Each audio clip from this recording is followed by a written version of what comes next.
యేసుప్రభు చాలా అద్భుతమైన model. In every way he's my hero. ఆయన తన లైఫ్లో నా ఇష్టం అని చెప్పగలడు, బికాస్ హీఈస్ గాడ్.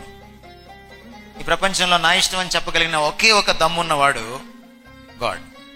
బట్ ఆ దేవుడు మీకోసం నా కోసం ఈ లోకంలోకి వచ్చినప్పుడు ద లాస్ట్ ప్రేయర్ గెత్సెమనేలో నా ఇష్టం కాదు నీ ఇష్టం అని చెప్పాడు.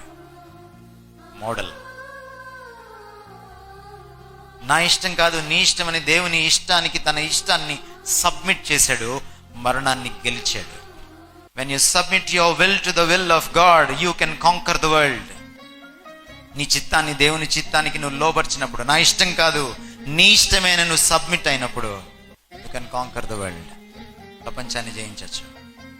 లేదు నా ఇష్టం అని చెప్పి మీరు అనుకోండి, మిమ్మల్ని మీరు కూడా జయించుకోలేరు ఒక రోజున.